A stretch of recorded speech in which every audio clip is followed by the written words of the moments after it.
Bienvenue dans ce nouvel épisode de Zéro Filtre. Aujourd'hui, j'ai la joie de recevoir Émilie, une femme pétillante que j'ai rencontrée et découverte sur les réseaux sociaux à la suite d'un réel sur ma phobie administrative. Émilie, thérapeute NBC, vient donc nous parler de ce sujet encore tabou, la phobie administrative. Au fil de cet échange, nous plongerons dans son parcours depuis la prise de conscience de sa peur de gérer les papiers officiels jusqu'aux outils qui lui ont permis d'aller mieux. Nous verrons comment, pas à pas, elle s'est libérée de ces angoisses qui la paralysaient pour reprendre le contrôle de sa vie. Et comment aujourd'hui, elle accompagne les autres à aller de l'avant. Nous aurons aussi l'occasion de tester quelques questions vraies ou faux pour dédramatiser le sujet et briser la glace, avant de découvrir l'outil coup de cœur d'Émilie. L'une de ses méthodes préférées pour rester à jour et passer à l'action sans se laisser dépasser. Installe-toi confortablement, prends un thé, un café ou un matcha, ce qui te fait plaisir, et laisse-toi inspirer par le parcours et l'énergie positive d'Émilie. Belle écoute! Être une femme, c'est terriblement compliqué. Les hommes et les femmes devraient avoir les mêmes droits. Zéro Filtre, un podcast qui t'invite à explorer des sujets dits tabous en toute simplicité. Le jour où les femmes diront la vérité, les journées n'auront pas la même saveur. Dans chaque épisode, plongez dans des témoignages honnêtes, de la confiance en soi à la maternité. Tu as une vraie plateforme. Ce que tu dis a de l'importance. Je ne me suis jamais permis de souffler, ne serait-ce que 15 jours. Libre, je ne veux plus tomber. Zéro Filtre, présenté par Isaline Ackerman. Votre capacité à changer tout ce qui est démarre ici. Bonjour Émilie! Oui, Saline. Bienvenue Merci. dans ce studio. Oui, c'est cool. Merci de t'être déplacée. Alors, on va un petit peu changer. D'habitude, je présente mes invités. Mais c'est vrai que toi, je t'ai découverte récemment. Et à part ce que tu partages sur les réseaux, j'ai peu d'informations sur toi. Et je me suis dit que j'allais te laisser te présenter. Ok, c'est Émilie Michel, j'ai 40 ans, encore quelques temps. Je suis coach et thérapeute depuis maintenant 2020, donc ça fait 5 ans. Avant ça, je travaillais dans le monde du social et de l'accompagnement depuis plus longtemps, du coup. Et puis, sinon, je suis mariée, j'ai 3 enfants qui ont 6, 8 et 4 ans. 8, 6, 4. Et puis, je crée des accompagnements en ligne pour accompagner principalement les femmes. C'est ce qui vient à moi. Notamment sur le sujet un peu du budget, en partie. Ça, c'est venu à moi. C'est pas ma volonté de créer ça. Et puis, j'ai aussi un accompagnement sur se mettre en mouvement par rapport à nos buts et nos objectifs. Et puis, voilà. C'est déjà magnifique. C'est pas mal. Merci, Émilie. 3 enfants. Oui. 8, 6, 8, 6, 4. Comme moi, très Voilà. rapprochés pour le coup. Oui, ça a pris une bonne partie de ma vie, ces dernières années. Et puis là, c'est vrai qu'ils commencent à grandir. Donc, toutes les mamans qui désespèrent un peu, un jour, on a plus de temps et ils sont plus autonomes et tout ça. Mais c'est vrai que la période où ils avaient entre 0 et 4, c'était... J'entends ce que tu dis, c'est tout à fait ça. long. Oui, tout passe. Oui, exactement. Il y a des nouvelles choses, mais c'est vrai qu'au niveau du temps qu'on a pour soi, ça va mieux avec le temps. Juste, j'ai commencé dans la présentation en disant thérapeute NBC. Donc avant qu'on débute, est-ce que tu peux nous expliquer ce que ça veut dire? Parce que alors c'est vrai que moi... Ouais, alors c'est pas hyper connu en fait, parce que c'est une personne en Belgique qui a fait plein de formations et en fait qui a créé son propre outil. C'est un mix entre thérapeutique et coaching, donc il y a quand même une base de coaching et puis une base thérapeutique qui va être plus axée sur la psychogénéalogie, décodage biologique, des choses comme ça. On va vraiment creuser, que dans le coaching, on va plus être dans le ici et maintenant. Tandis qu'avec l'outil NBC, ça vient complémentaire au coaching où on va des fois creuser loin dans le transgénérationnel. Et puis c'est vraiment un outil du pourquoi. Ça veut dire qu'on va vraiment chercher pourquoi à ce moment-là, aujourd'hui, maintenant, notre cerveau, il a pris ça comme solution. Enfin, ce problème est actuellement la solution que notre cerveau inconscient a trouvée pour continuer à vivre. Donc, c'est pour ça que des fois, les gens ont un peu de peine à voir que leur problème, c'est la solution. Et puis, mon job, c'est d'aller voir pourquoi ça s'est programmé comme ça dans le cerveau. Ah, hyper intéressant. Ouais, non, c'est assez... Tu veux nous en dire plus? Je pourrais en parler des heures, mais vraiment, NBC, c'est neuro-bio-comportemental. Donc, c'est basé sur les neurosciences, donc vraiment le fonctionnement du cerveau, le côté biologique de l'humain qu'on est, de l'être.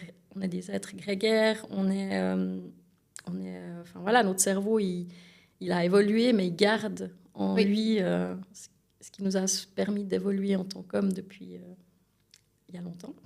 Et puis, NBC, c'est comportemental. Donc, on travaille vraiment sur le côté comportement. Pourquoi on a ces comportements-là et tout le côté, comprendre qu'est-ce qui fait qu'on fait ça. Voilà, donc ça, c'est le NBC. Eh bien, merci. Voilà. J'en ai appris. Avec le coaching, plus une formation que j'avais fait, qui est la thérapie émotivo-rationnelle, ça fait trois outils, en fait, avec plein d'outils en dessous, mais 3 formations que j'ai faites qui m'ont vraiment déjà changé ma vie à moi, et puis depuis que je le pratique, qui changent la vie d'autres personnes. Ouais, c'est là que ça va être intéressant, c'est que tu vas nous partager ton expérience. Ouais. Mais avant ça, j'ai 2 petites questions rituelles que je pose à tout le monde. Petite. La première, c'est que là, on t'entend te présenter via tes rôles, tes casquettes. Ouais. J'aimerais bien savoir qui tu es, Émilie, sans rôle ni casquette. Alors, c'est la question que j'ai posée à mes copines hier soir. Elles m'ont dit, j'ai déjà entendu cette question quelque part. Donc, mes copines écoutent ton podcast. Donc, en fait, j'avais déjà un peu une idée, mais je voulais avoir un peu le retour. Et puis, ce qui est ressorti, c'est la bienveillance, le non-jugement. Ça, c'est vraiment 2 choses avec lesquelles je ne suis pas née. Je suis plutôt née avec le jugement et pas l'inverse de la bienveillance, pas envers moi et envers les autres. Et puis après, que je suis quelqu'un de très débrouille, j'ai toujours des idées, un système D pour trouver... voilà, j'ai toujours plein d'idées, et puis je suis quelqu'un qui fonce en général. Mais ça, c'est mon côté belly, je pense. Voilà. Donc, ouais. Voilà, sans casquette, je dirais ça. Et puis voilà, autant j'aime voir du monde, autant j'ai besoin d'avoir des moments où je suis seule avec moi. Voilà. C'est quoi ton plaisir coupable? Alors, mon plaisir coupable, j'ai mis un petit peu de temps à le trouver. Et je pense que c'est regarder en boucle Grey's Anatomy depuis 20 ans. Voilà. 20 ans? La série a 20 ans, oui, quasi, c'est il y a juste. 21 saisons. Et en fait, j'ai commencé à la saison 2. Et puis depuis, en fait, c'était mon rituel de vacances. Je mettais tout le temps ça en fond sonore. Et puis, en fait, encore maintenant, pendant que je travaille, j'ai toujours Grey's Anatomy qui tourne en fond. Donc, au début, j'avais les DVD. Maintenant, j'ai Disney+, et tout. Mais voilà, c'est ton plaisir. C'est mon petit truc, mon petit doudou, je crois, en fait, d'avoir ça. Parce qu'à force, c'est vraiment... Ça me perturbe plus, en fait, ça m'attire. Enfin, je sais pas comment. Je peux travailler tout en écoutant, mais je suis pas en train d'être happée par regarder. J'admire beaucoup ces gens qui arrivent à voir... mon mari fait pareil. Il arrive à avoir une émission en fond sonore. Je suis impossible de... Je suis pas tout la même. Moi, c'est vraiment parce que maintenant, je les connais. Mais en fait, je me rends compte que si j'écoute un petit peu plus, il y a des trucs que j'avais oubliés ou que j'avais même peut-être pas entendus. Et puis, c'est vrai que maintenant, mon kiff, c'est vraiment de prendre des petites scènes, je les note dans un petit carnet pour expliquer un peu ce qui se passe entre 2 personnages, expliquer des concepts, montrer des exemples du stress ou bien de triangulation, parce que les gens, ils ont tendance à trianguler, ou bien les différences entre les cadres de référence de chacun. Donc, en fait, tu l'utilises comme support professionnel, en fait. Donc, peut-être un jour, je sortirai un accompagnement avec les personnages. Et puis, il dit, alors toi, tu es plutôt Miranda et toi, tu es plutôt Jackson. Enfin, voilà. Mais c'est vrai que c'est hyper intéressant parce que ça montre... Parce que quand on est dans la situation, des fois, on a de la peine à prendre du recul puis à voir vraiment qu'on se met en position de victime ou de bourreau ou de sauveur. Et puis, en voyant des scènes... Je trouve que ça explicite mieux, puis on se dit ah ouais, en fait je me retrouve là-dedans, et ouais, effectivement on arrive plus à prendre ce recul qui nous permet de revenir à soi. Complètement. C'est un bel outil aussi d'en prendre conscience de ces triangles de Kapman. Je l'ai aussi appris lors de ma formation. Après, c'est comme si ça te sautait aux yeux à chaque fois que tu assistes et ça permet de ne pas y entrer. Donc oui, c'est un bel outil, ça. Oui, c'est vrai. Pas y entrer et puis d'y sortir parce que des Complètement. fois... On s'y met de manière... Ouais, on court dedans. Voilà. C'est ce qu'on connaît souvent. Et puis, l'inconscient, notre cerveau inconscient, justement, il aime pas le changement. Et lui, il aime les autoroutes neuronales qui fonctionnent. Donc, si avoir été une victime, ça a fonctionné, pour lui, il y a zéro raison de changer. Et puis, le développement personnel, en fait, ça sert à ça. À changer des comportements. Puis à changer les comportements qu'on a trop l'habitude d'avoir. Justement, ça nous fait un point commun déjà, le développement personnel.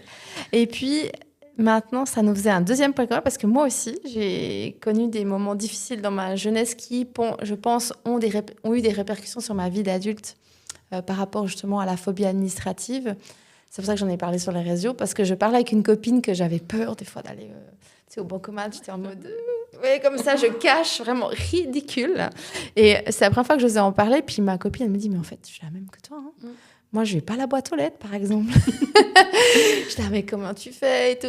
Et bref, on a commencé à discuter. Je me suis dit, mais c'est un sujet qui ne vient pas facilement sur la table quand on est entre amis et qui, je pense, est quand même relativement courant. Oui. Ah bah voilà, tu abondes. Et du coup, j'aimerais beaucoup savoir, toi, c'est quoi ton histoire alors ? C'est quoi ton histoire, Émilie ? Alors, mon histoire, alors on a le temps. Parce que... alors, si maintenant je cible plus par rapport à la phobie administrative, quand j'ai vu ton réel, je me suis dit, tiens, j'étais comme ça avant. Mais quand je te dis comme ça avant, je pense il y a 20 ans. Et puis, après, on a discuté. Puis je me suis dit, mais est-ce que vraiment c'était une phobie administrative ? Puis après, quand on s'était eu au téléphone, je t'avais dit, mais en fait, j'avais la phobie de la vie. Et ça m'a ramené au livre, je ne sais plus l'auteur, mais qui est Ces gens qui ont peur d'avoir peur, qui est un livre sur l'hypersensibilité. Et puis, en fait, j'avais peur de tout. En fait. J'avais peur de faire faux, j'avais peur de manquer, j'avais peur de l'autorité. Puis pour toutes ces démarches administratives, c'est un peu l'autorité, c'est eux qui viennent te dire ce que tu dois faire, combien tu dois payer. Enfin voilà, et vraiment toutes ces peurs mélangées fait que pour moi tout ce qui était administratif, c'était hyper compliqué. Mais sans être, je sais pas comment dire, sans être paralysée par aller à la boîte aux lettres. Et puis en fait, moi, souvent on parle de la procrastination. Puis souvent, on voit la procrastination, c'est pas faire les choses, on commence pas. Mais en fait, quand on commence à faire les choses et qu'on les finit pas ou qu'on s'éparpille, c'est aussi de la procrastination. Donc moi, j'étais dans le premier pas d'aller chercher le courrier, de traiter les choses, je le faisais. Mais des fois, après, je m'éparpillais, donc au sens propre comme au sens figuré. Donc j'avais des papiers partout, j'arrivais jamais à vraiment m'organiser à ce niveau-là. Et puis... la peur de faire faux faisait que, typiquement, si je devais faire fonctionner une assurance, je me rappelle qu'à 20 ans, ma voiture elle avait été abîmée, c'est mes parents qui avaient l'assurance, mais ils m'ont dit, si tu veux faire les démarches, tu te débrouilles. Je l'ai réparé, mon côté bricole. On a réussi à changer le pare-choc et tout ça, alors que j'avais une casco complète que je payais. Donc, en fait, j'aurais pu avoir ma voiture toute réparée. Voilà, mais j'osais pas faire les démarches. J'avais peur que de faire faux, que ça rentrait pas dans le cadre de l'assurance, puis que si je le faisais, après, j'aurais pas pu payer. Et du coup, je me t'interromps parce que ce qui m'intéresse, ce que tu viens, c'est que donc c'est des peurs. Ouais. Mais là, tu parles avec ton recul, c'est-à-dire que tu as analysé. Mais sur le moment, qu'est-ce qui fait qu'il y a eu un signal ? Comment tu as pu te rendre compte qu'il y avait quelque chose qui n'allait pas ? Je pense que c'est en faisant du développement personnel, en apprenant à... je sais pas comment dire, à m'observer. Ça, c'est quelque chose que j'ai appris tard, on va dire. J'avais 24, 25 quand j'ai fait mon apprentissage, mon deuxième apprentissage, où ma formatrice, elle m'a dit, écoute-toi, pensez et observe-toi. Puis moi, j'étais un peu là... Parce que moi, j'étais que dans...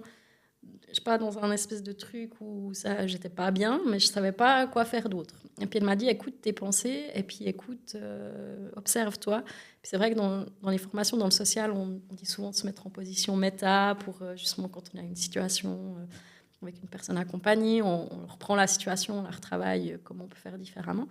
Puis du coup, j'ai commencé à faire ça avec elle, et puis avec d'autres outils comme... l'énéagramme, d'essayer de me comprendre en fait. Puis le moment donné où j'ai commencé à me comprendre, je me suis rendu compte que je subissais ma vie.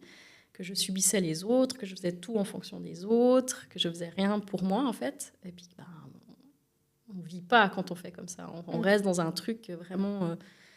je fais comme ça parce que ça me paraît... En surface, c'est ça que tu dis ? Bas, en fait. Il n'y a rien qui se passe et tout. Et puis, malgré ça, j'ai quand même recommencé des formations. J'avais quand même des buts. Et je faisais en sorte de les atteindre, mais c'était toujours très lourd, très compliqué, très...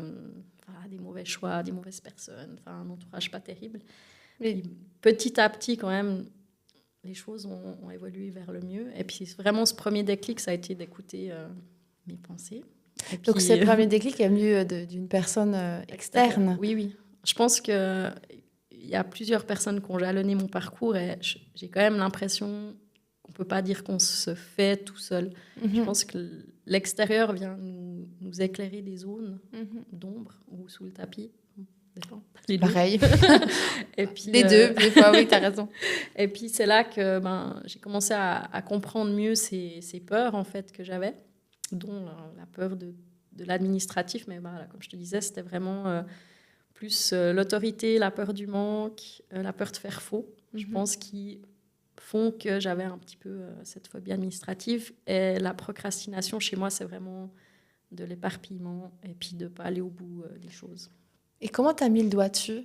Comment tu t'es diagnostiquée ? Alors, je pense que la procrastination, je me rappelle très bien qui et quand j'ai entendu ce mot pour la première fois, parce que peut-être je l'avais déjà entendu avant, mais ça n'avait pas, pas les fils qui se sont touchés. Donc, ça devait être en 2015 sur mon balcon avec mon crush du CO. Et puis, du coup, donc j'étais plus au CO depuis longtemps à ce moment-là, mais c'était quand même au CO que ça s'était passé. Et puis, c'est lui qui m'a dit je procrastine et tout. Et puis, bref, il m'explique. J'ai dit mais en fait, c'est ça que j'ai. Voilà, j'ai pu mettre, en fait, le fait de mettre un mot, me dire comme tu as eu avec le truc de la phobie administrative, de mettre un mot, un concept sur ce qu'on vit. En tout cas, moi, c'est toujours comme ça que j'ai eu mes plus grandes accélérations de changement. C'est vraiment mais en fait, c'est moi ça. Je procrastine, quoi. Donc, est-ce que tu serais d'accord de nous résumer ce que c'est la procrastination ? Là, j'ai entendu, alors dis-nous, pour si jamais il y a des gens qui nous écoutent, qui disent en fait, parce que là, tu m'as donné des clés, je me suis dit, tout compte fait, je procrastine souvent. Donc, la procrastination, si tu prends, je pense, la définition dans le dictionnaire, ça va être de reporter au lendemain ce qu'on pourrait faire aujourd'hui. Voilà, ça, c'est la petite définition. Mais en fait, la procrastination, dans le cas de ma formation, la définition qu'on lui donne, c'est que c'est un piège de notre cerveau pour nous empêcher le changement.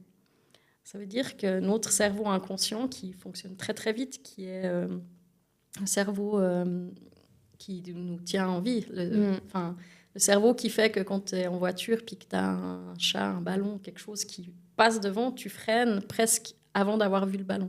Ça, c'est le cerveau inconscient qui est là pour la survie. Mais lui, il s'occupe de la survie dans la seconde d'après. Donc pour lui, le changement, tout ce qu'il perçoit comme un changement, c'est dangereux. Donc c'est pour ça que c'est si compliqué, des fois, de changer une habitude, d'évoluer, etc. Parce que notre cerveau, lui, il veut nous garder. Il a dit, jusqu'ici, faire ça, ça fonctionne, même si c'est de la merde. Il ne faut pas se cacher. Ça fonctionne, donc on continue là-dedans. Et puis, il y a 4 pièges, et la procrastination est un de ces pièges, parce qu'en fait, vraiment, la procrastination, c'est comme je te disais avant, c'est vraiment pas se mettre en mouvement, pas faire les choses, les repousser, etc. Mais aussi les commencer et pas les finir. Donc, pas aller au bout des choses. Et puis, de s'éparpiller. Commencer plein de trucs en même temps. Voilà, tu dis, j'ai mon... Alors, je fais un moment honte, ça. Là, après... c'est le moment où je me cache un peu. Tu dis que ça te parle bien. Des fois, oui. Ouais. J'essaie... Je m'améliore, soyons honnêtes avec soi-même. Mais vraiment, et puis de prendre conscience de ça, de nouveau, il y a eu la première phase où, je suis quelqu'un qui procrastine.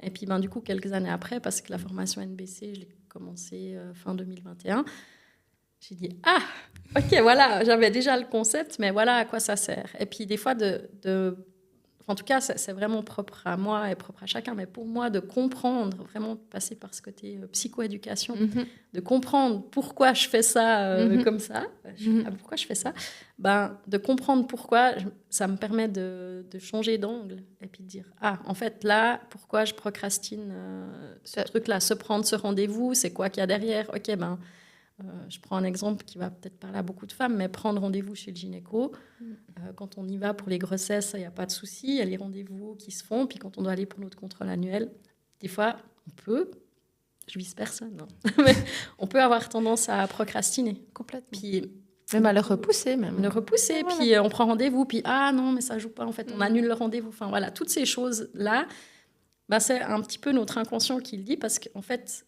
si maintenant, inconsciemment, on sait pourquoi on y va, on va voir que tout va bien, qu'il n'y a pas de maladie, de cancer ou je ne sais quoi,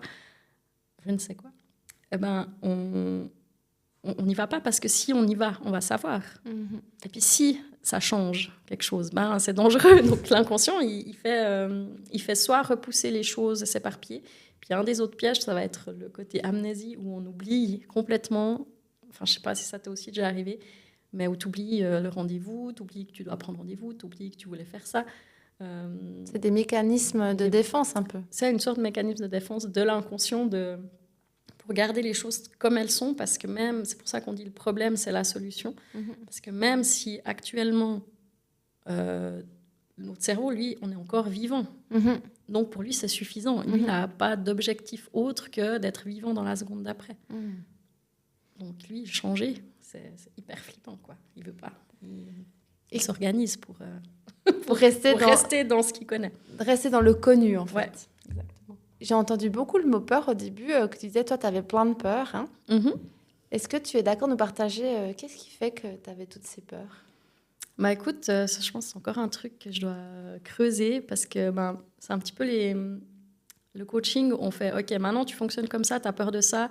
Comment tu fais pour plus avoir peur? Oui, comment tu fais pour être en sécurité? Voilà, et puis d'oser faire des choses nouvelles. Ça, c'était aussi un gros problème. J'osais pas trop faire des choses. Des fois, si vraiment ça m'appelait, j'allais oser, mais il y a souvent un long processus pour oser. Il y a plein de choses, je pense, que je n'ai pas osé faire à cause de ça. Mais il y a... j'ai pas encore été creusé toutes mes peurs. Et souvent, les peurs, c'est quand même de l'ordre du vécu, soit de nous dans l'enfance, soit des choses que nos parents ont vécues pendant la période périnatale, on va dire. Parce que là, il y a beaucoup de choses qui viennent s'imprimer en nous, ou alors des choses transgénérationnelles. Par exemple, la peur de manquer. Si factuellement, ici, maintenant, on manque de rien, mais on a quand même toujours cette peur-là, même qu'on a pété de thunes, mais on a quand même toujours cette peur de manquer. Souvent, c'est peut-être que nos parents, nos grands-parents, nos arrière-grands-parents ont vraiment vécu le manque, et puis nous, on a hérité de cette peur-là. Ça, on en avait un peu brièvement parlé avec Émilie, justement, dans l'épisode où on parle d'éducation financière et aussi de tout ce que nous, on peut hériter aussi du papa, etc. Donc, c'était aussi hyper intéressant. Donc, effectivement, il y a des pistes à explorer. Alors, j'ai exploré plein de trucs déjà. Oui.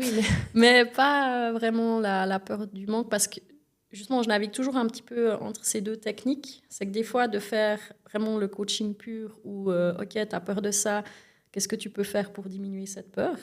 Et puis là, tu te confrontes à des petites choses.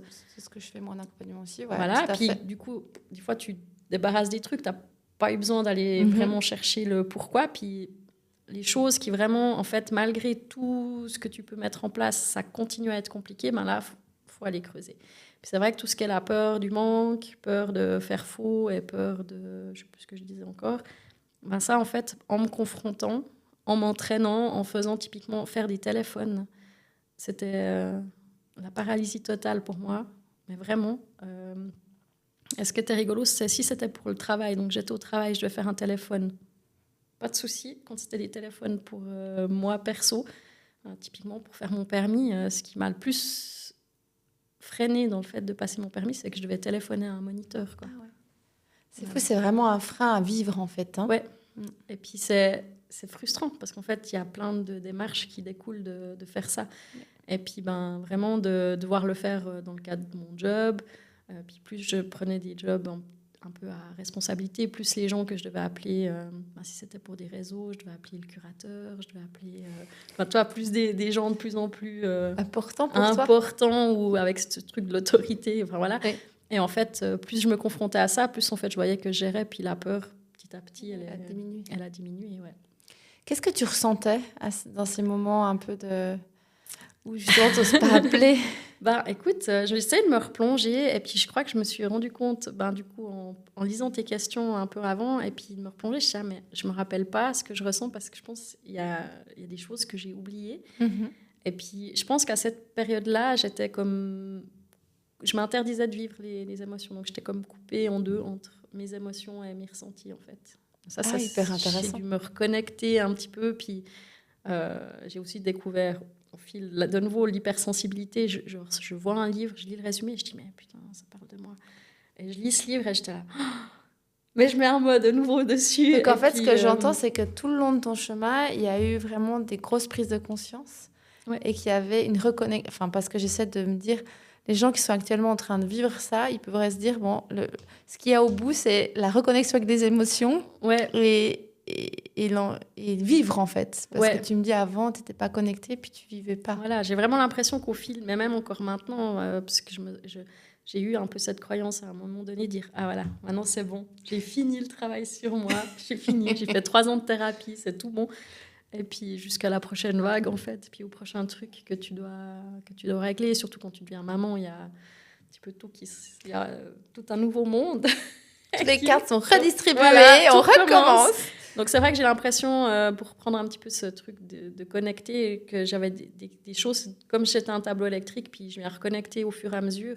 Et c'est vraiment en prenant le concept, c'est la prise mal, et puis on dit, en fait, paf, ça match, et puis je vais mieux, et je me comprends mieux, et chaque fois, j'apprends un peu plus sur moi, quoi. Voilà. Tu as parlé du moment déclencheur où elle t'a dit de t'écouter. Ouais. Est-ce qu'il y a eu un autre moment dans ton parcours où tu t'es dit, là, il faut vraiment que je mette en place des choses concrètes pour changer? Par rapport à l'admin ou en général? Écoute, par rapport à quoi tu as envie de répondre? Alors, je pense par rapport à l'admin... Enfin, moi, je mets vraiment dans la phobie administrative, il y a tout ce qui est traiter ce qui est de la paperasse. Donc, pour te dire, une fois, je savais que j'avais reçu un rappel, il était planqué sous mon lit, mais j'ai dit peut-être que si j'oublie qu'il est là, ils vont pas m'envoyer le rappel. Ça me parle tellement. Tu sais, j'étais là, en plus, je reçois la facture à la maison, puis mon père, il me fait « Ah, t'as reçu un rappel et tout ?» Puis j'étais là « Ouais, mais ils m'ont pas envoyé avant. » Puis j'étais là « Mais pourquoi je sais que cette facture, elle est passée sous mon lit et c'est juste, elle est là, mais je ne l'ai pas payée. Impossible de t'expliquer pourquoi. Je sais pas. Voilà. Débile. Mais c'est comme ça.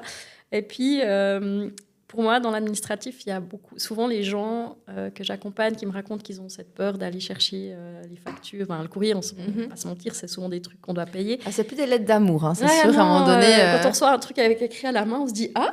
Ah non, c'est mon ostéo qui écrit à la main. C'est une facture, et merde. Donc, c'est beaucoup en lien avec l'argent.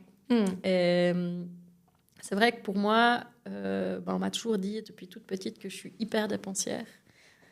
Donc, j'ai grandi avec cette étiquette où je dépense. Et effectivement, je pense une grande partie de ma vie, dès que je recevais mon salaire, je dépensais. Et puis, un des déclics que j'ai eu, c'est finalement quand j'ai pris mon indépendance, c'est-à-dire que j'ai pris un appart, que j'avais ma voiture, que je devais payer moi mon assurance maladie. Je pense que quand on part chez ses parents, c'est un petit peu les premières choses auxquelles on est confronté, de devoir payer nous-mêmes.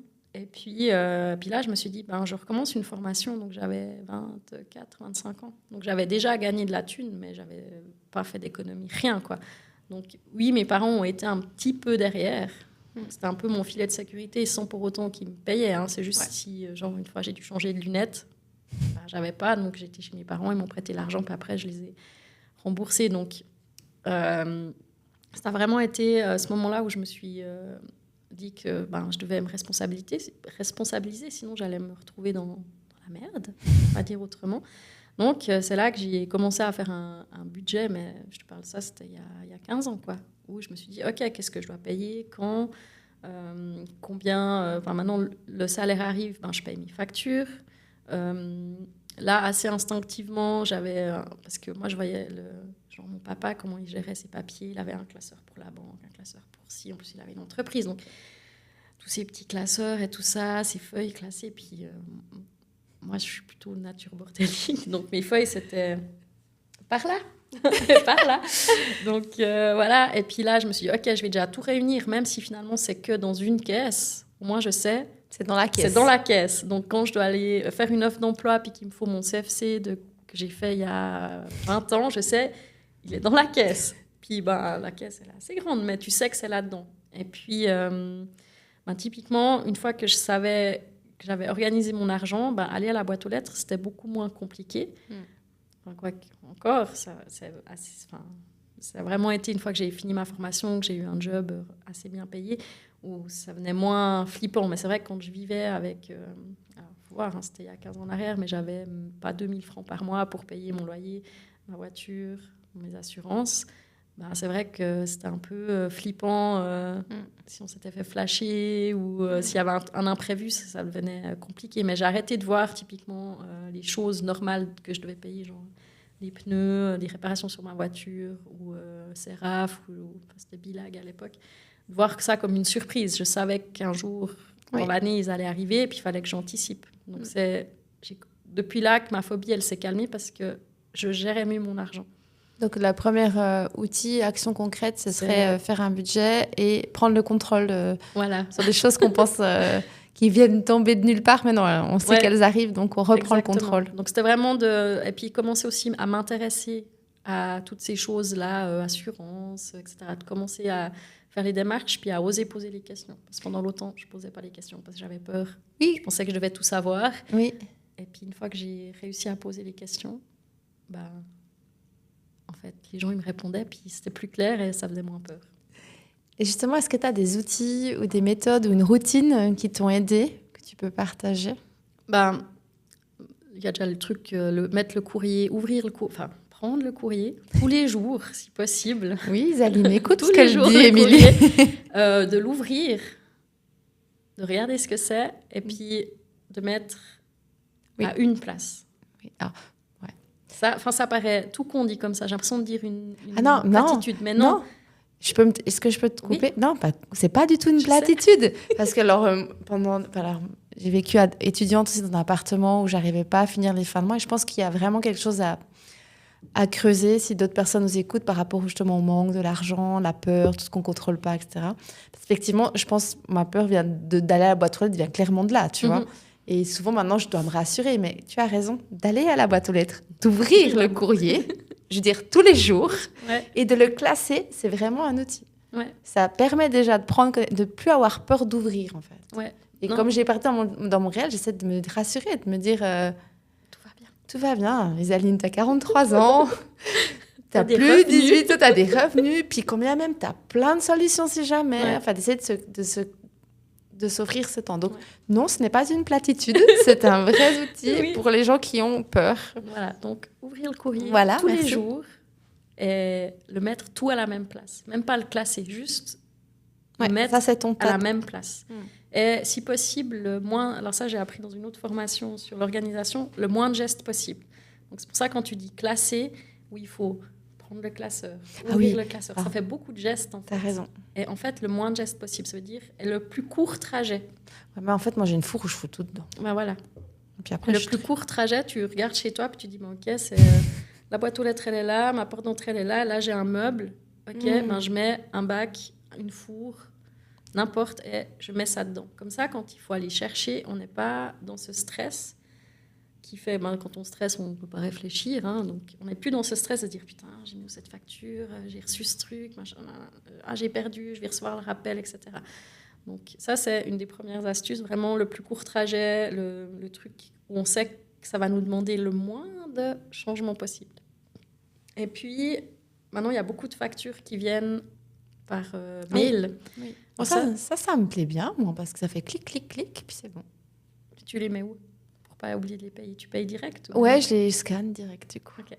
Alors ça, c'est aussi une astuce que je n'ai pas mis en place, mais typiquement, moi, je fais les paiements chaque 25, parce qu'on reçoit le salaire le 25. Donc, vraiment, ça, c'est aussi un truc que je dis aux gens. c'est le jour du salaire, tu fais tes paiements. C'est pas j'attends 2-3 jours, puis je vais déjà faire 2-3 bricoles, machin, puis il n'y a plus assez pour les factures, puis là on rentre dans un service. C'est vraiment de se mettre des routines. Le 25, c'est le salaire arrive, ou le 30, ou après je sais que dans certaines boîtes ça varie, mais vraiment le jour où il y a le salaire, on prend les factures et puis on les fait. Puis pour toutes ces factures qui moi arrivaient par mail, que j'ai tendance à oublier, en fait maintenant je fais un screenshot et puis j'ai un groupe WhatsApp avec mon mari et puis on met tout ce qui est administratif, on met là-dedans aussi les choses, faut penser à payer ça et tout ça. Puis comme ça, le 25, je prends ce groupe WhatsApp et puis j'ai les quelques, il n'y en a pas 50 000, mais j'ai du coup les factures ou les choses que je dois traiter à ce moment-là. Deuxième astuce concrète. Et puis de nouveau dans les astuces, c'est la même chose de se dire c'est sur le plus court trajet possible dans la maison, le groupe WhatsApp, pour moi, c'est vraiment dans cet ordre-là, parce que WhatsApp, je vais tous les jours dessus. Ce n'est pas une application dédiée au budget ou je ne sais pas quoi que je vais oublier d'utiliser. Donc, quelque chose de très rapide. Voilà, quelque chose qu'on a sous la main et puis qu'on utilise déjà. C'est toujours plus simple à mettre en place. Qu'est-ce que tu conseillerais à quelqu'un qui est en train de vivre ces moments? Puis comme tu dis, on est d'accord, il faut aller au courrier, il faut prendre ce courrier, il faut dépasser ses peurs. Ouais. Concrètement, comment je fais sur le moment X, là, je vais y aller pour me rassurer? Qu'est-ce que tu as 2-3 conseils? Alors, il y a des petits outils qui existent. Ça peut être le 5, 4, 3, 2, 1, go. De nouveau, ça a l'air d'être mais c'est vraiment des petites choses qui fonctionnent hyper bien. C'est, en gros, tu dis, bon, OK, je dois aller à la boîte aux lettres. C'est pas confortable. Donc, il y a déjà tout le... OK, je sens que c'est pas confortable. Faire plus les choses en conscience. OK, je dois aller à la boîte aux lettres, c'est pas confortable. OK. Donc, on se visualise aller à la boîte aux lettres, ouvrir, machin. On fait un petit exercice comme ça, vraiment dans sa tête, quoi. Il y a personne qui voit qu'on est en train de visualiser ça. Je dis, OK, maintenant, je fais 5, 4, 3, 2, 1, go, et j'y vais. Et c'est tout con. Mais en général, je me dis, OK, je dois aller au courrier, c'est compliqué. OK, j'accueille l'émotion. Puis après, 5, 4, 3, 2, 1, go, j'y vais. Et puis après, c'est fait. Donc, voilà. Mais ça marche très bien pour la procrastination, celui-là, si jamais. Voilà. Testé, approuvé, effectivement. Voilà. Et puis sinon, je pense que si vraiment c'est un truc qu'on voit qu'on ne s'en sort pas seul, et ça, c'est vraiment un message que je veux faire passer, si vraiment tu vois que tu t'en sors pas seul et puis que tu as des conséquences derrière. C'est-à-dire, si maintenant tu es tout seul un petit peu, enfin, quoique même si tu n'as pas de conséquences, on va dire, administratives ou financières, mais tu vois vraiment ça t'handicape au quotidien, mais faut demander de l'aide. Et puis les gens des fois ils se disent oui mais j'ai pas envie de faire 3 ans de thérapie, mais si on arrive typiquement avec le coaching, c'est vraiment des trucs, des fois en une séance c'est réglé. Et je dis aux gens mais allez-y, et puis ayez pas peur que c'est rien, que c'est nul d'avoir ça et tout ça, parce que souvent on a honte, on se sent coupable.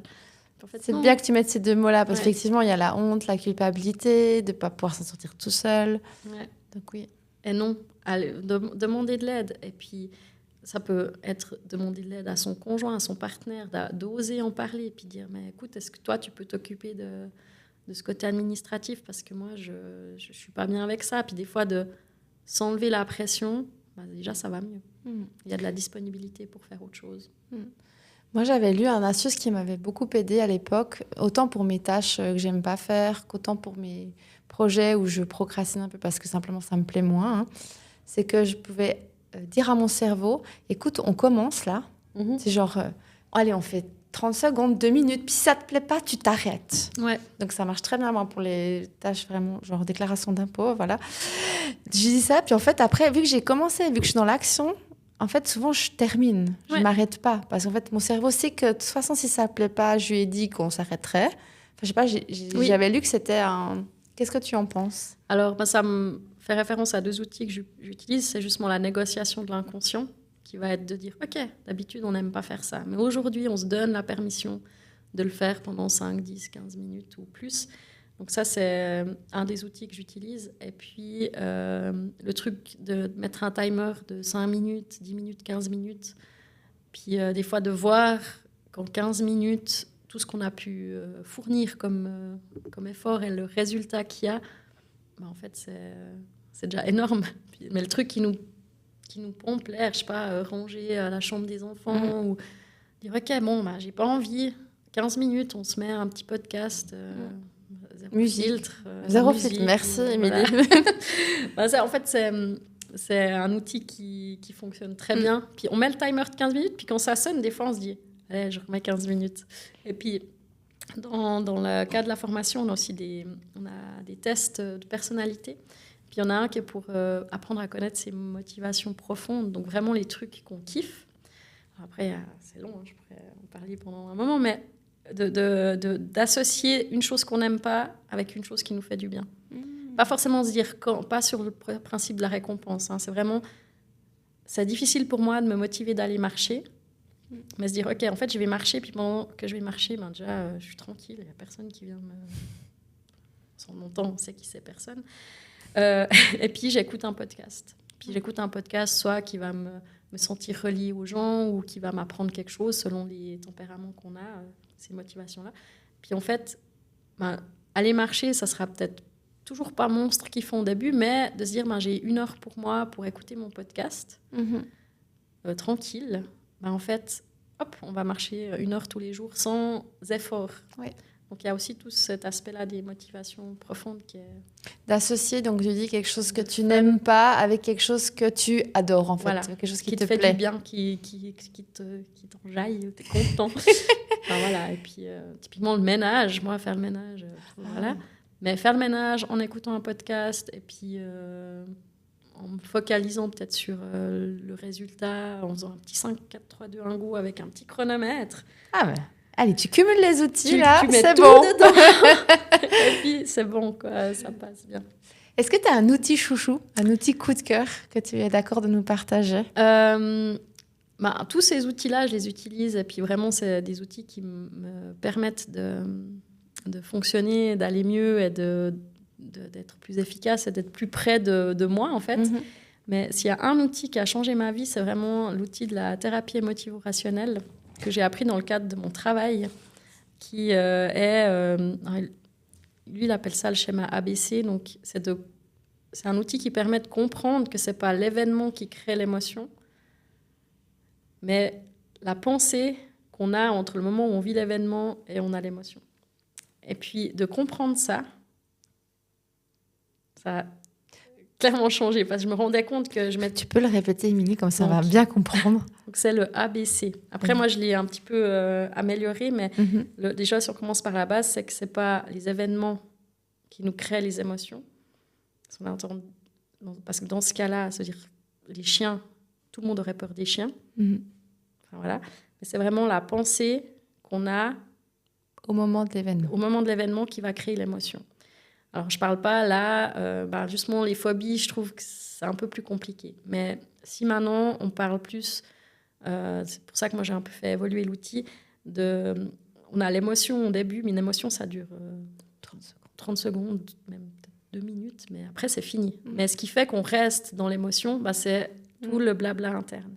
Et prendre conscience de ça, je me suis dit, OK, je me pourris des longues heures dans la journée à ressasser, à faire des films dans ma tête, à avoir beaucoup de pensées, plutôt négatives, plutôt dévalorisantes. Et puis du coup, en fait, le cerveau, qu'on soit vraiment en train de le vivre ou qu'on se l'imagine, il vit quasi la même chose. Oui, il ne fait pas la différence. Il ne fait pas la différence. Donc si maintenant on se fâche avec notre conjoint, on est en colère, on part bosser dans la voiture, on est là, hey, quel con, et puis, puis j'ai dit ça, puis il a dit ça, et puis je me sens... en fait, on garde actif la colère. La colère, elle est très bien. Elle vient pour mettre une limite. La colère, c'est peut-être ce qui va te permettre de dire, OK, en fait, je me casse. Mais après, tout ce qui se passe dans notre tête entretient cette colère-là. Et puis, ça peut être la colère, ça peut être la tristesse, ça peut être... voilà. Et puis, en fait, l'événement, il est passé, il est derrière. La dispute, elle est finie à ce moment-là. Et puis... Mais des fois, on reste. Enfin, je pense que tu connais ça aussi. Oui, en accompagnement, je dis, on reste. Ça, d'avoir compris ça aussi, puis de le dire. Moi, je vois dans mes accompagnements, on nourrit ce qu'on a envie de nourrir, en fait. Et des fois, on a des habitudes. C'est-à-dire qu'on aime beaucoup nourrir soit la colère, soit d'autres choses, la tristesse, et puis d'être dans cet état, et puis de qu'on plaindre là-dedans. Alors que tout compte fait, on a la capacité, le pouvoir de faire autrement. Mais ça... comprendre ça et Oui. le mettre en pratique, ça peut... soit on a le déclic. Alors après, moi, pour avoir le déclic, j'ai fait une formation de 2 semaines. Hein, où, voilà, c'est 10 jours de formation. J'ai bien compris le truc. Mais, voilà. Et puis maintenant, moi, dans les coachings, où je l'utilise beaucoup. Mais après, je rajoute quel comportement en fait t'aimerais avoir à la place, parce que souvent on se dit ah super, ok, je veux plus partir en claquant la porte, mais le cerveau, si tu lui dis pas quoi faire à la place, il va continuer à partir en claquant la porte, parce qu'il va pas savoir faire autre chose. En plus, quand on est dans l'émotion, on n'a pas accès à notre préfrontal, donc ça c'est vraiment aussi quelque chose à faire développer, cette zone là du cerveau qui est la zone de la réflexion. C'est de dire ok, maintenant la prochaine fois que je veux aller à la boîte aux lettres, je ne veux pas rester, surtout bien souvent quand on a des peurs comme ça, on va rien faire d'autre avant d'être allé à la boîte aux lettres, parce qu'on sera, je vais aller à la boîte aux lettres, mais je ne veux pas y aller, machin. Puis quand j'entends qu'il y a des gens, pendant 1 mois, ils ne vont pas ouvrir leur courrier, ils ne vont pas à la boîte aux lettres, tu fais rien d'autre, parce que tellement ça prend toute la place, qu'en fait, des fois, c'est... Et puis c'est contre-productif, parce qu'on arrive dans un moment où tu te pourris toi-même, en fait, vu que tu n'y vas pas à la boîte aux lettres.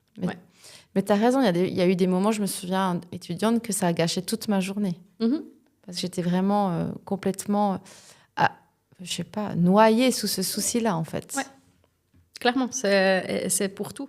Et puis, je trouve que actuellement, les gens où ils en sont, on en est dans la société actuelle, c'est compliqué avec l'argent. Et si tu as un souci d'argent et que tu ne sais pas comment tu vas finir ton mois, comment tu vas remplir ton frigo, comment tu vas acheter la paire de chaussures qu'il faut à ton enfant, parce que voilà, ça ne dure jamais long, en fait, c'est tendu, quoi. Et ça prend beaucoup d'espace si tu ne traites pas cette peur du manque. Il y a des gens qui vivent très bien sans savoir comment ils vont faire tout ça, mais il y a des gens, ça les plombe vraiment. Et ce n'est pas anodin, et c'est pas sans répercussion sur la santé mentale. Malheureusement. Voilà. Donc après, ça engendre plein de trucs qui coûtent encore plus. Est-ce que tu voudrais citer ces choses que ça peut engendrer ? Là, donc, tu es dans la peur du manque, tu es toujours en train de penser à ton argent, comment tu vas payer, tu es dans la peur d'aller à la boîte aux lettres, parce que et si je reçois une facture, et si... ma voiture, elle lâche. Enfin, c'est aussi ça. Moi, c'était l'angoisse. Tout d'un coup, ma voiture, elle faisait un bruit bizarre. Je me voyais déjà vivre sous les ponts, quoi. Après, si maintenant on vit un stress trop élevé, constant, voilà, il y a plein de choses dans le cerveau qui viennent se dérégler. Notre santé mentale, elle est péjorée. Donc, on va être moins performant au travail. Donc, ça peut avoir comme conséquence, je sais pas, tu te fais virer. Tu fais que... aggraver la problématique, vas être de mauvaise humeur, donc tu vas abîmer tes relations amicales, sociales avec ton conjoint, avec tes enfants. Typiquement, tu n'oses pas dire à tes potes que tu n'as pas trop de thunes, donc en fait, tu ne vois plus tes potes. Donc peut-être si maintenant tes potes, ça t'aide à tenir, mais que tu n'oses pas leur dire « Hé les gars, en fait, ça ne vous dit pas plutôt qu'on... » On se voit à la maison. On reste à la maison, puis on s'ouvre un paquet de chips, parce que voilà, moi, j'ai pas la thune pour ça. Il y a 1 milliard de choses en fait qui découlent de ça, et les gens ils se rendent des fois pas compte que leur problème c'est la pointe de l'iceberg, puis que dessous il y a vraiment cette peur du manque, cette peur cette incapacité à gérer, de pas savoir demander de l'aide. Voilà. Et du coup, alors quels seraient les bienfaits à se faire accompagner ? Je pense il y a plein d'aides qui existent actuellement, vraiment. Et puis c'est vraiment des fois la démarche qui coûte, entre guillemets, de se dire, OK, maintenant, je dois...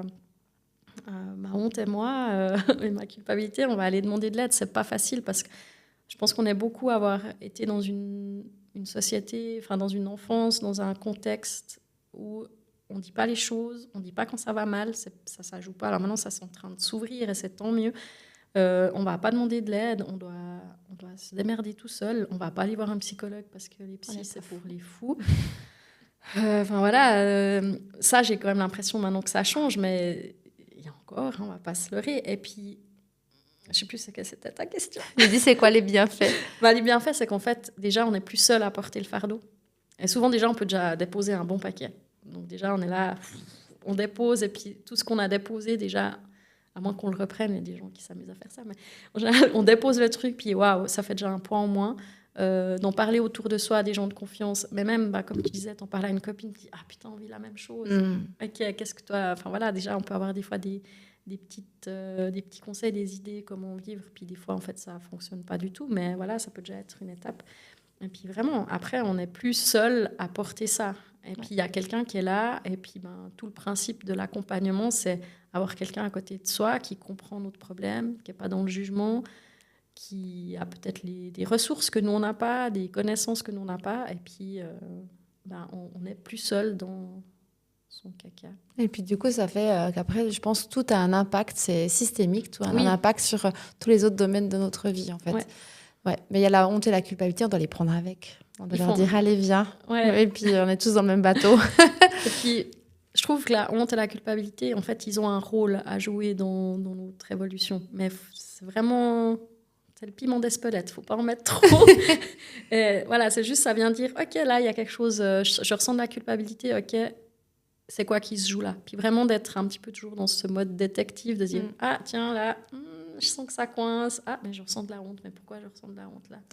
Puis d'aller, des fois, creuser un petit peu comme ça, et puis, mais voilà, après, s'ils prennent trop de place, c'est un peu comme un grand nuage noir qui te plombe et tout, et puis ça, c'est vraiment difficile à vivre. Et souvent, les gens que j'accompagne, ils arrivent, vraiment, ils sont là, ils arrivent, j'aimerais bien apprendre à faire mon budget, tout ça. Puis après, moi, je suis là, du moment qu'ils commencent l'accompagnement, j'offre vraiment un accompagnement. C'est pas genre, tiens, achète ma formation, puis démerde-toi, je m'implique vraiment. Puis voilà, la première fois, ils disent, non, j'aimerais faire un budget. Puis après, ils disent, en fait, j'ai une facture de carte de crédit de 1000, 2000, 3000 francs. J'arrive jamais à je la solde en début du mois, mais après, j'ai plus de sous, donc... Et puis, il y a vraiment cet engrenage qui se fait. Et ça, les gens... Mais là, Émilie, c'est ça, c'est important pour ça que tu es là aujourd'hui, c'est qu'on en parle, tu as des clientes, ça arrive à tout le monde, en fait. Clairement, et c'est vrai qu'il y a cette honte, on l'entend, mais si on peut essayer de se dire que ça arrive à tout le monde, qu'il est temps d'en parler, puis que ça ira mieux après, peut-être ça peut aider les gens à avoir... moins honte. Oui, non, mais vraiment, les gens, venez en parler, mais trouver quelqu'un, ça peut être... j'ai des gens qui m'ont dit, j'ai mon oncle qui m'a aidé, j'ai demandé à mes parents de venir. Il y a des home organizers aussi qui viennent travailler, qui viennent trier les papiers à la maison, qui viennent remettre de l'ordre. Il y a l'accompagnement que j'ai fait. Puis finalement, pour toi aussi, il peut venir... Si tu veux, oui, moi j'ai réorienté de manière pratique, j'ai réorienté chez toi pour tout ce qui est émotion, peur, on peut travailler. Après, pour le concret, allez voir Émilie. Voilà. Qu'est-ce qui a été le plus transformateur dans ton parcours? Ça, je ne saurais pas te dire. Tellement il y a de choses, mais je pense qu'il y a vraiment cette formatrice d'apprentissage qui a enclenché un déclic. Alors, si elle nous écoute, Coralie, qui a vraiment enclenché un truc, puis après, c'est mon burn-out, mon presque burn-out, parce qu'en fait, mes collègues, ils m'ont tellement dit, non, là, Émilie, t'es en train de cramer, tu t'arrêtes. Je me suis dit, ok, je les ai crus, parce qu'eux étaient passés par là, donc je pense, j'étais au bord du précipice, je me suis arrêtée, et puis là, j'ai commencé une thérapie de quasi 3 ans. Puis c'est pas la thérapie où j'allais une fois tous les 6 mois, c'était vraiment, au départ, c'était hyper intensif. J'étais en quasi burn-out, donc... Au début, c'était 1 fois par semaine, après toutes les 2 semaines, mais sur bien 2 ans et demi, 3 ans, où j'ai eu la chance de tomber sur la bonne thérapeute. Ça, c'est aussi un truc que je dis aux gens. Souvent, ça coûte des fois tellement d'énergie de prendre rendez-vous avec quelqu'un et on se rend compte que cette personne, elle ne nous convient pas. Il y a des gens qui vont rester dans le truc, puis ils vont faire 4, 5, 6 séances avec quelqu'un qui ne correspond pas. Ou moi, ça m'est arrivé, j'avais déjà tenté de faire une thérapie avant et je suis tombée sur quelqu'un qui ne me correspondait pas du tout, mais ça m'a pris 4 ans pour aller voir quelqu'un d'autre. Donc, il y a aussi ça de se dire, OK, si ça n'a pas fonctionné, ça ne veut pas dire que l'outil, parce qu'il y a autant de manières de pratiquer la psychologie qu'il y a de psychologues, la même chose pour les coachs, même chose pour les kinés. Toutes les formations, c'est vraiment la personne, je pense, qui prime plus sur...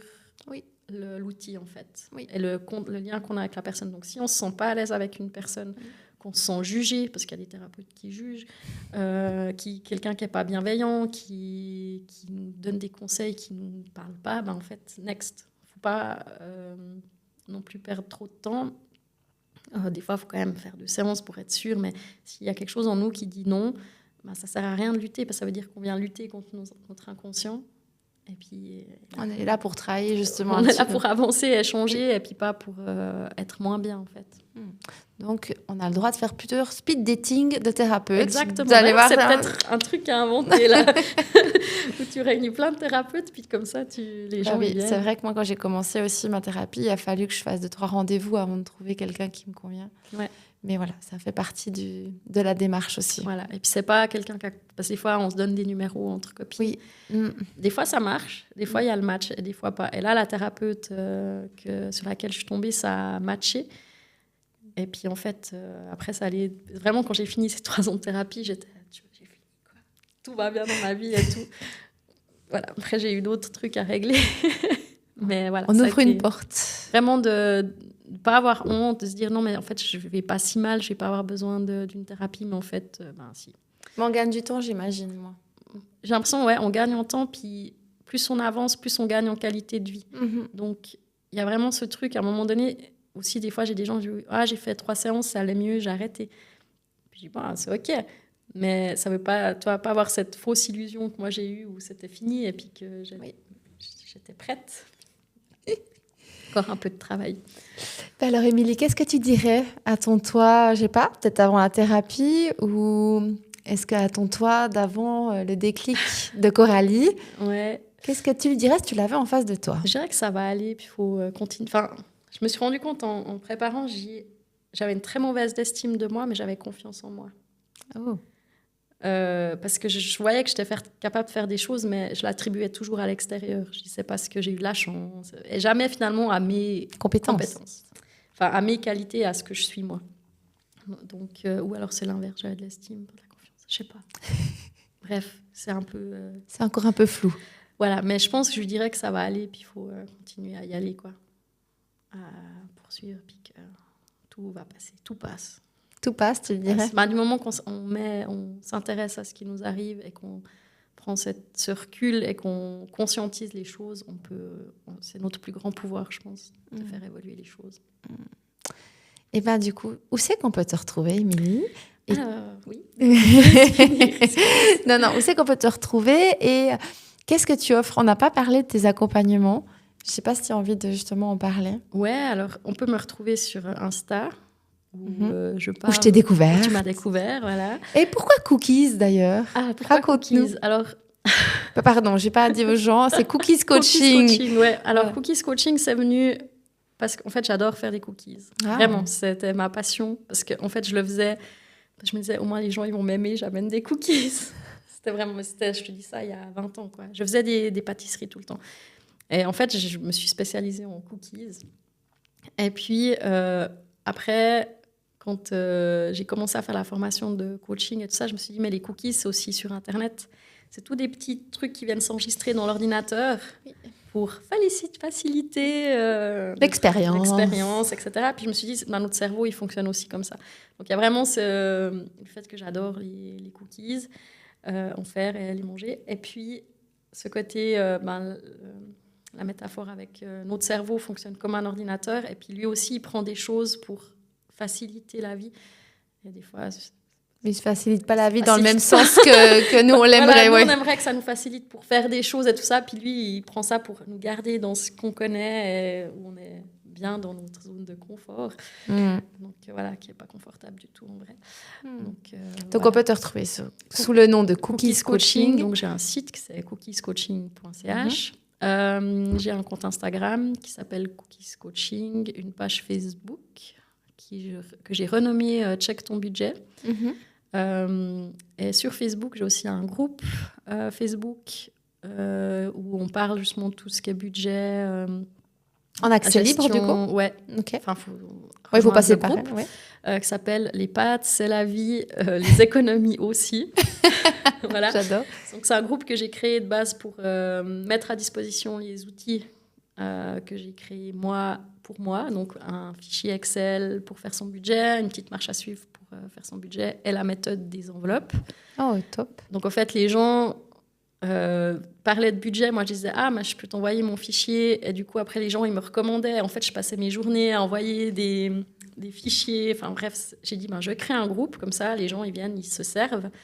Et puis après, j'ai constaté que, oui, comme pour tout, on a les outils, mais des fois, il manque le faut se mettre à l'action. Le kick pour se mettre à l'action. Et puis, du coup, j'ai créé la formation ou l'accompagnement. C'est un mix entre les deux sur de check ton budget, qui est en fait un peu un cheminement pour vraiment comprendre tout. Déjà, faire un budget, mais vraiment, la base, c'est pas du tout un truc pour apprendre à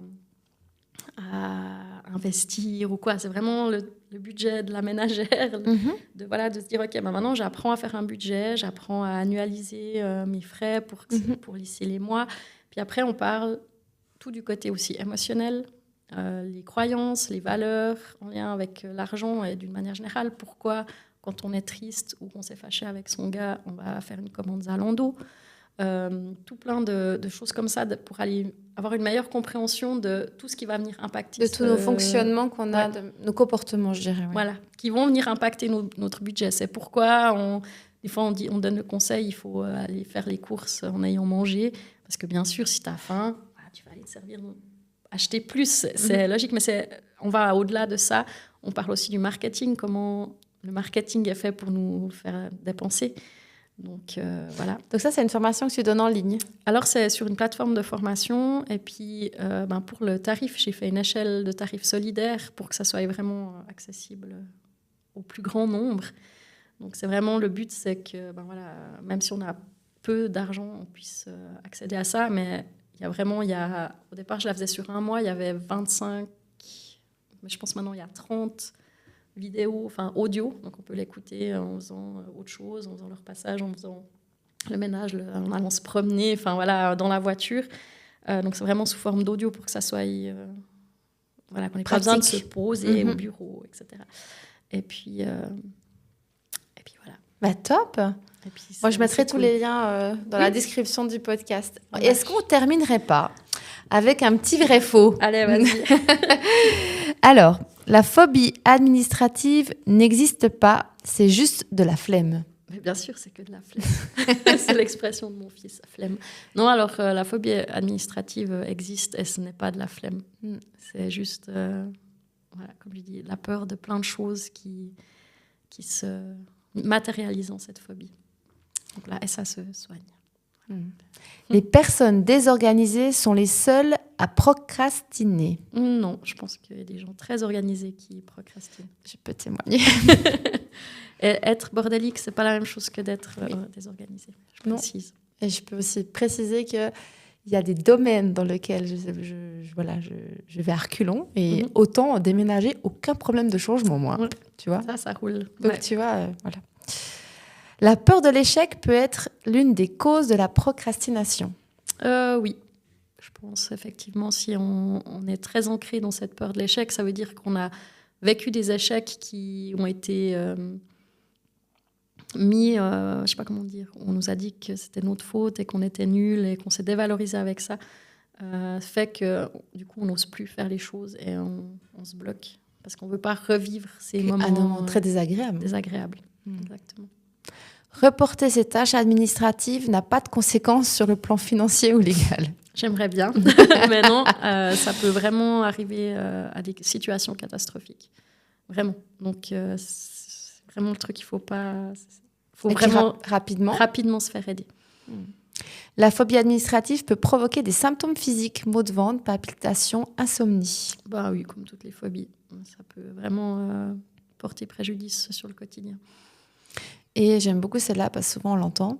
Il suffit d'être plus motivé pour cesser de procrastiner. Mais bien sûr, tout à fait. Non, alors je pense que c'est comme la dépression. Il suffit de plus déprimer pour être plus en dépression. Mets-toi un coup de pied aux fesses, en fait. Un coup de pied aux fesses, mais écoute, voilà, j'avais pas pensé qu'en fait je pouvais juste arrêter d'être en dépression. Voilà, ça serait bien, ça serait si facile. Découper ces démarches en petites étapes est une des méthodes efficaces pour lutter contre la procrastination. Oui, ça s'appelle la théorie des PPP, le plus petit pas possible. Et vraiment se dire, OK, aujourd'hui, ça on utilise aussi avec les gens qui sont en dépression, aujourd'hui, le plus petit pas possible, c'est de bouger de ton lit pour aller sur le canapé. Et puis, yes, c'est fait. Et puis pour la gestion administrative, ça sera OK. Le plus petit pas possible, c'est de mettre un bac à côté de l'entrée. Et puis ça, c'est le premier pas. Puis après, c'est OK, j'y vais tous les jours. Quand je rentre du boulot, je vais chercher mon courrier, puis je le pose là. Puis petit pas. On n'est pas en train de dire il faut faire un budget, il faut faire... C'est vraiment Un le petit plus pas à petit la pas. C'est mettre ça en place. Et puis un petit pas va engendrer plein d'autres choses. Ouais, j'avais entendu, je ne sais plus qui c'est qui disait ça, que si, par exemple, tu as ton objectif à atteindre de l'autre côté du mur, même si tu fais tous des petits pas, mais même en 1 an, tu seras plus proche de ton objectif que si tu restes adossé à l'autre mur. Exactement. Puis même si tu fais des pas en revenant en arrière, des fois. Oui, Mais oui. si tu fais tout plein de petits pas, tu seras plus proche de ton objectif. Et j'avais trouvé l'image jolie que, tu sais, des fois, on est figé comme ça. Ouais, mais c'est juste... Voilà. Les pas de fourmis. Je me Oui, sens, oui. on joue à un jeu, on dit les pas de saucisson, les pas de fourmis. Voilà, les petits pas de fourmis. Et le dernier, la procrastination est un trait de personnalité inné. On ne peut pas le changer. Alors, inné ou acquis, je ne sais pas. Ouais. J'aurais tendance à dire que c'est plutôt acquis par les expériences qu'on vit vraiment depuis tout petit et dans l'environnement dans lequel on est. Donc, je dirais plutôt que c'est acquis et on peut le changer. Mais, Donc c'est faux et on peut le changer. Ouais, on peut le changer. On peut le changer. Ben, merci Émilie pour Merci, cet échange. Jolie. Est-ce que tu aimerais ajouter quelque chose Est-ce que tu aimerais ajouter quelque chose avant qu'on termine? Je pense que j'aimerais ce que les gens ils retiennent de ce qu'ils ont écouté aujourd'hui, c'est vraiment que les choses peuvent évoluer même quand on est au fond du fond et on se dit que rien ne peut aller mieux. Que oui, il y a toujours une petite lumière qui brille quelque part et puis qu'il faut vraiment oser demander de l'aide. Surtout que pour ce qui est de la gestion administrative, il y a vraiment plein de choses qui existent, même gratuites. Sur le canton de Vaud, il y a particulièrement beaucoup de choses. Il y a Parlons Cash, il y a je ne sais plus quoi d'autre. On peut aussi se renseigner à la commune. Si vraiment la situation devient problématique, la commune, ils ont des assistants. Toutes les communes ont des assistants sociaux qui peuvent aider. Il y a... voilà. Et puis après, pour toutes les autres problématiques qu'on peut rencontrer, il y a vraiment une pléthore de thérapeutes. Donc je pense que pour chaque personne, il y a un thérapeute qui existe quelque part. Et voilà. Le premier pas, c'est souvent le plus difficile. Oui, Si on après, appelle et après, c'est bon. Oui. C'est pour ça qu'il y a des thérapeutes qui ont des... Tu peux prendre rendez-vous en ligne. Oui, moi aussi. Du coup, c'est pratique de faire comme ça quand il faut téléphoner, prendre l'agenda et tout ça. Mais pour tout, hein, la coiffeuse, j'ai choisi celle où je peux prendre rendez-vous en ligne. Ah bah oui. Parce que, voilà. Donc, ça aussi, je pense que c'est quelque chose qui aide les gens qui, comme moi, avaient peur de faire des téléphones. Et puis de prendre rendez-vous en ligne, c'est quand même Donc, pratique. t'aimerais qu'ils retiennent que tout peut changer, Ouais. tout passe. Est-ce que t'aimerais qu'ils retiennent autre chose? Et qu'il ne faut pas hésiter à demander de l'aide. Et qu'il ne faut Et- pas hésiter à demander. Et pas minimiser ce qu'ils vivent. Penser qu'ils devraient s'en sortir tout seuls et que c'est nul d'être comme ça. Vraiment. Demander de l'aide, ça devrait être... Et donner son aide, ça devrait être quelque chose de beaucoup plus naturel et normal. On va Voilà. terminer sur ces belles paroles. Merci beaucoup. Merci Émilie. Si vous avez aimé cet épisode, je vous propose de le liker, de le commenter et de surtout le partager. Le message de l'épisode est bienveillant, donc je pense qu'il peut faire du bien à plein de personnes. Pensez en tout cas à en parler, c'est comme ça qu'on va libérer la parole. Et je vous dis à bientôt.